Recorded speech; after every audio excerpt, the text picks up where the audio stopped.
Madam Secretary, I'll ask you again, is supporting an insurgency inside Ukraine an important component of the strategy? And if so, how, without getting drawn in too far?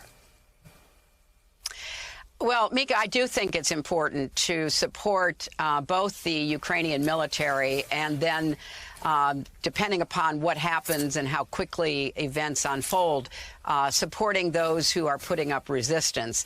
But I want to make another point, which is that we have to also make sure that within our own country, we are calling out those people who are giving aid and comfort to Vladimir Putin, who are talking about what a genius he is, what a smart move it is, who are unfortunately being broadcast by Russian media, not only inside Russia, but in Europe, to demonstrate the division within our own country. I just published an article about the national security emergency for democracy, and it starts here at home, where we have to be much more united in the face of what is a very real threat from Vladimir Putin and his imperialistic ambitions. You know, Madam Secretary, I'm so glad you brought up you, as we former Republicans used to call people that were sympathetic to the old Soviet Union, these useful idiots on the Trump right that we now have. And the former Republican in me remembered the stories of the dissidents who would say they remembered hearing of what Ronald Reagan would say during the Cold War. And it would spread around the jail cells. It would spread around the gulags. And this morning, as I was thinking about that, I was so saddened because they're replaying this propaganda from Trumpists in Moscow. And that has to be getting to the Ukrainian people. How distressing, Madam Secretary, how distressing.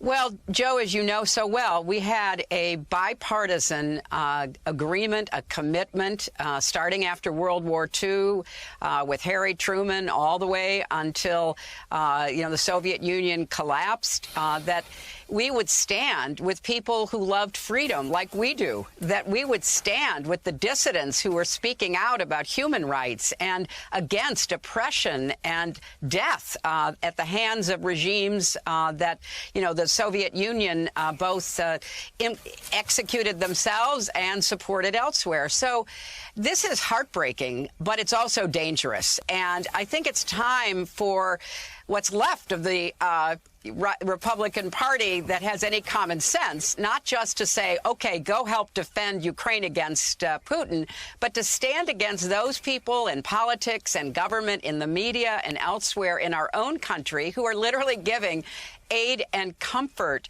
to an enemy of freedom and democracy. It can't continue because it plays right into the ambitions of not just Putin, but also President Xi of China to undermine democracy, to literally divide and conquer the West without ever invading us, but by setting us against each other. Well, you warned about this in 2016.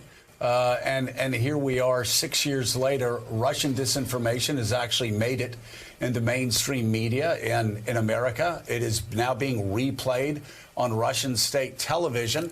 And there are also quite a few opinion makers who clearly are parroting Russian disinformation every day, whether it's on cable news or in members of Congress, or in their newsletters, or whether it's members of Congress. How has this happened? Right. Well, I think it's happened because starting with the ascent of Trump, there has been, sadly, a total loss of spine and conscience among too many Republicans who at first saw no harm in echoing and parroting the kind of crazy stuff that Trump would say, totally against history, against common sense, as you know so well. And now they're kind of caught in a bit of a downward spiral where they're afraid to stand against even the most outrageous comments. There's also another element, which is these people are naive in such a dangerous way. They somehow believe that because Putin presents himself as a strong leader on behalf of certain values that are, anti-gay, that are anti, freedom and democracy, that's so messy, that somehow, that corresponds with the views of certain members and elements of the Republican Party. They could not be more mistaken. This man is not, he takes no prisoners. He kills them, he poisons them, he imprisons them, whatever. And I think the naivete that we saw starting with Trump, but which has now been accelerated, is really hard to understand, Joe. But nevertheless, we have to deal with it, and we have to call it out. And more people in the press and in politics need to be doing that.